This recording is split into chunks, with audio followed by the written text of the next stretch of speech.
Hi friends, welcome to my channel. ನಾನಿವತ್ತು ಹಲಸಿನಕಾಯಿಯ ಗುಜುಕಿನ ಅಥವಾ ಎಳೆ ಹಲಸಿನಕಾಯಿಯ ಪಲಾವನ್ನು ಹೇಗೆ ಮಾಡೋದು ಅಂತ ತೋರಿಸ್ಕೊಡ್ತೀನಿ. ತುಂಬ ರುಚಿಯಾಗಿರುತ್ತೆ, ತುಂಬ ಟೇಸ್ಟಿಯಾಗಿರುತ್ತೆ. ನಿಮ್ಮ ಮನೆಗಳಲ್ಲೂ ಒಮ್ಮೆ ಮಾಡಿ ನೋಡಿ. ನೋಡ್ತಾ ಇರ್ಬೋದು ಉದುರುದರಾಗಿ ಎಷ್ಟು ಚೆನ್ನಾಗಾಗಿದೆ ಅಂತ. ನಿಮಗೆ ಖಂಡಿತ ತುಂಬಾ ಇಷ್ಟ ಆಗುತ್ತೆ. ಒಮ್ಮೆ ನಿಮ್ಮ ಮನೆಗಳಲ್ಲಿ ಟ್ರೈ ಮಾಡಿ ನೋಡಿ.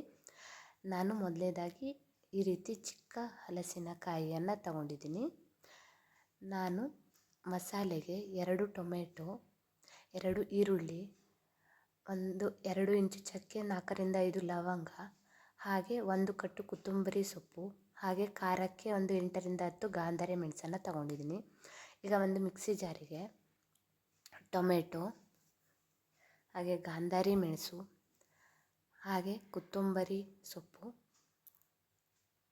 ಆನಂತರ ಈರುಳ್ಳಿ, ಹಾಗೆ ಚಕ್ಕೆ ಮತ್ತು ಲವಂಗ ಹಾಕಿ ನುಣ್ಣಗೆ ಪೇಸ್ಟ್ ಮಾಡ್ಕೊಂಡಿದ್ದೀನಿ. ನೋಡ್ತಾ ಇರ್ಬೋದು ಈ ರೀತಿಯಾಗಿ ಪೇಸ್ಟ್ ಮಾಡ್ಕೊಂಡಿದ್ದೀನಿ. ನಾನು ಹಲಸಿನಕಾಯಿಯನ್ನು ಈ ರೀತಿ ಚಿಕ್ಕ ಚಿಕ್ಕ ಪೀಸ್ಗಳಾಗಿ ಕಟ್ ಮಾಡಿ ಇಟ್ಕೊಂಡಿದ್ದೀನಿ. ಈಗ 2 ಲೋಟ ಆಗುವಷ್ಟು ಅಕ್ಕಿಯನ್ನು ಕೂಡ ತಗೊಂಡಿದ್ದೀನಿ.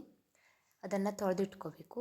ಈಗ ಒಂದು ಕುಕ್ಕರಿಗೆ ಮತ್ತೆ 2 ಚಕ್ಕೆ, 4 ಲವಂಗ ಹಾಕ್ಕೋತಾ ಇದ್ದೀನಿ ಎಣ್ಣೆಗೆ, 1 ಸ್ಪೂನ್ ಜೀರಿಗೆ, ಹಾಗೆ 1 ಟೊಮೆಟೊ ಹಣ್ಣು, ಹಾಗೆ 1 ಈರುಳ್ಳಿನೇ ಹಾಕಿ ಚೆನ್ನಾಗಿ ಫ್ರೈ ಮಾಡ್ಕೋತಾ ಇದ್ದೀನಿ. ಈ ರೀತಿಯಾಗಿ ಎಣ್ಣೆ ಬಿಡಬೇಕು ಈರುಳ್ಳಿ ಮತ್ತು ಟೊಮೆಟೊ.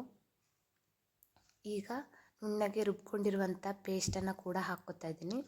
ಅದನ್ನು ಎಣ್ಣೆ ಜೊತೆ ಚೆನ್ನಾಗಿ ಮಿಕ್ಸ್ ಮಾಡಿ ಹಸಿ ವಾಸನೆ ಹೋಗಬೇಕು. ಅದು ಚೆನ್ನಾಗಿ ಹಸಿ ವಾಸನೆ ಹೋಗೋವರೆಗೂ ಚೆನ್ನಾಗಿ ಹುರ್ಕೊಳ್ಳಿ. ನೋಡಿ ಈ ರೀತಿ ಎಣ್ಣೆ ಬಿಡಬೇಕು. ಅದು ಚೆನ್ನಾಗಿ ಎಣ್ಣೆ ಬಿಡೋವರೆಗೂ ನೀವು ಚೆನ್ನಾಗಿ ಹುರ್ಕೋಬೇಕು. ಈಗ ನಾನು ಕಟ್ ಮಾಡಿ ಇಟ್ಕೊಂಡಿರುವಂಥ ಚಿಕ್ಕ ಚಿಕ್ಕ ಹಲಸಿನ ಪೀಸ್ಗಳನ್ನು ಹಾಕಿ ಅದರ ಜೊತೆ ಮಿಕ್ಸ್ ಮಾಡ್ಕೋತಾ ಇದ್ದೀನಿ.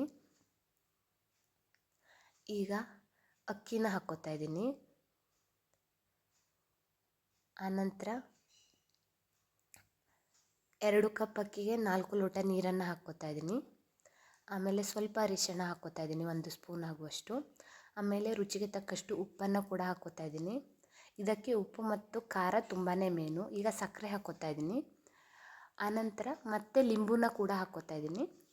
ಈಗ 3 ವಿಸಿಲ್ ಕೂಗಿಸಿದರೆ ರುಚಿಕರವಾದ ಹಲಸಿನಕಾಯಿ ಪಲಾವ್ ಸವಿಯಲು ಸಿದ್ಧ. ತುಂಬಾ ರುಚಿಯಾಗಿರುತ್ತೆ, ತುಂಬ ಟೇಸ್ಟಿಯಾಗಿರುತ್ತೆ. ನಿಮ್ಮ ಮನೆಗಳಲ್ಲೂ ಮಾಡಿ ನೋಡಿ. Thanks for watching. ನಿಮಗೆ ಈ ವಿಡಿಯೋ ಇಷ್ಟ ಆದರೆ ಲೈಕ್ ಮಾಡಿ, ಶೇರ್ ಮಾಡಿ, ಕಮೆಂಟ್ ಮಾಡಿ. ನನ್ನ ಚಾನಲ್ಗೆ ಸಬ್ಸ್ಕ್ರೈಬ್ ಆಗಿ. ನಿಮ್ಮ ಪ್ರೀತಿ ಮತ್ತು ಸಹಕಾರ ಯಾವಾಗಲೂ ನನ್ನ ಮೇಲೆ ಇದೇ ರೀತಿಯಾಗಿರಲಿ. Thank you.